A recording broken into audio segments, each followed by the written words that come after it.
everyone, and welcome back. It's Julianne here with Trinity Stamps, and happy 4th of July. Today I'm super excited to be sharing this Slimline 4th of July inspired celebration card, and I'm going to be using some new goodies from the Trinity Stamps second birthday celebration release, including the new Slimline layered balloon stencil set, the Make-A-Wish stamp and coordinating die set, as well as the new Slimline series Lift the Flap die set. So let's get started. I'm going to be starting out my card today by using the largest die in the Lift the Flap die set to die cut out a piece of Ranger watercolor paper, since I do plan on doing some ink blending. Once I run that through my die cutting machine, you can see here just how big that flap is. The die is going to cut out 3 sides to make a frame, but the 4th side that's going to end up being the top of my card, the die is going to just leave a score line, which I'm going to be enforcing with my bone folder so you can see that flap in action. Once I've done that, I'm going to be temporarily adhering my frame down to my work surface using some washi tape. And for my card today, I am going to be doing some ink blending with the new Slimline layered balloon stencil set. And for that, I'm going to be using some of my Trinity blending brushes. And I want to take a quick moment to show you the new blending bar that Trinity Stamps now offers. The bar as well as the color caps are both magnetic, which makes it super easy to store your brushes. And the fact that it comes in rainbow colors, who doesn't love that, right? But I'm just going to push that off to the side, and I'm going to start my ink blending with some of my Distress Oxide inks in Candied Apple, Barn Door, Salty Ocean, and Blueprint Sketch. I'm going to start out by ink blending the first balloon with Candied Apple. I'm going to be heavily ink blending the left side of all of my balloons today, and then fading out that color towards the right. That way each of them have a really nice highlight effect for my card today. The next color I'm going to be using is Barn Door, and I'm going to be doing the same with my ink blending as the first balloon. Now once I ink blended that second balloon and I peeled back my stencil, I realized that the two colors of red were very similar, so I placed my stencil back where I had it, and I went back over that second balloon again, but this time I used Fired Brick to make that color even darker, which is what I really wanted.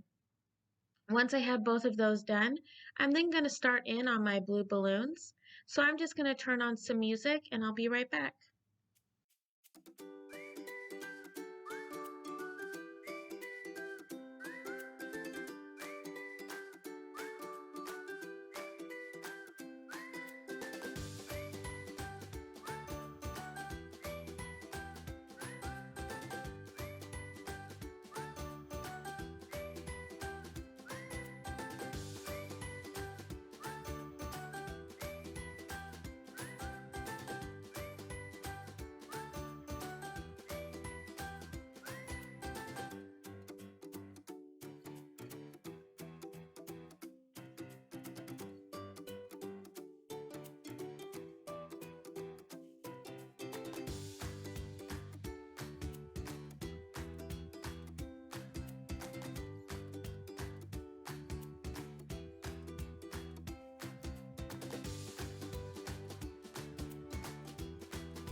Once I get that last balloon ink blended, I'm then going to splatter some water as well as some Perfect Pearls all over my background to add in some additional texture. And then I'm going to be gently removing all of that washi tape from around my frame so that you can see how everything is coming together. And then I'm going to start working on the inside of my panel for my card today. I'm going to be doing a bit of watercoloring, so I'm going to start out by stamping that cute little gnome from the Make-A-Wish stamp set onto some Bristol Smooth watercolor cardstock with some VersaFine Onyx Black ink.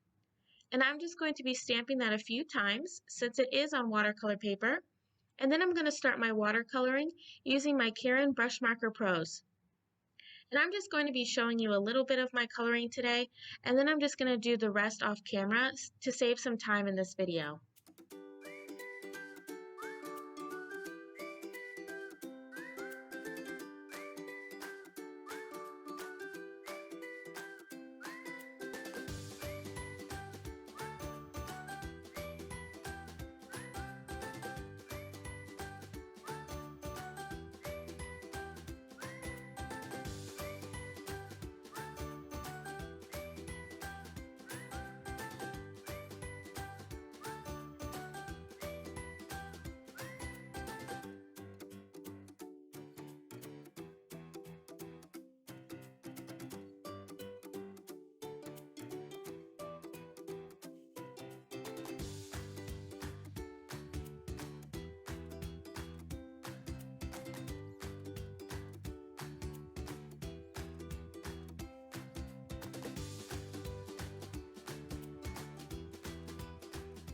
Now that I have that cute little gnome all colored up, I really wanted to extend the celebration party feel onto the inside of my card.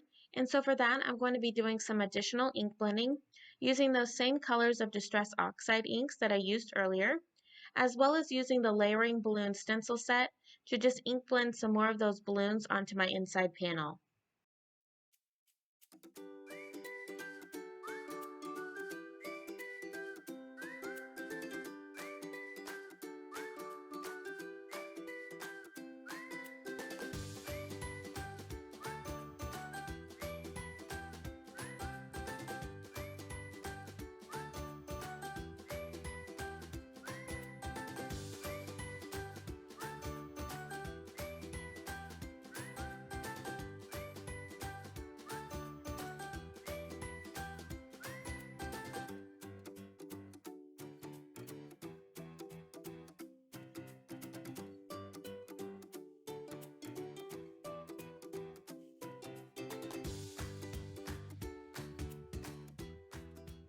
Once I have my inside panel all ready to go, I did decide to splatter some additional water to add some more texture, and then I'm going to start working on assembling my card.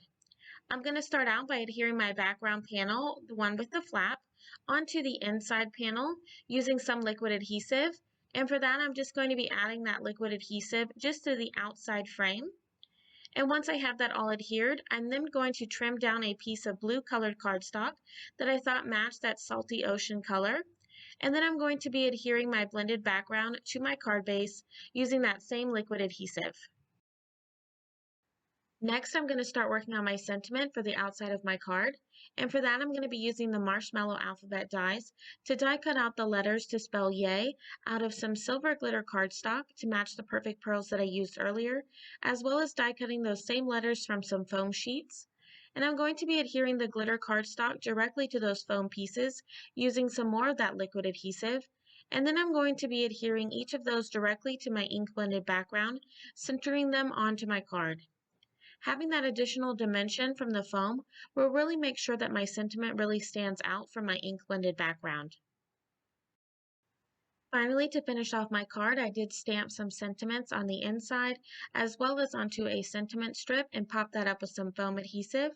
And then I'm going to be scattering some clear sequins throughout, and that's going to complete my card.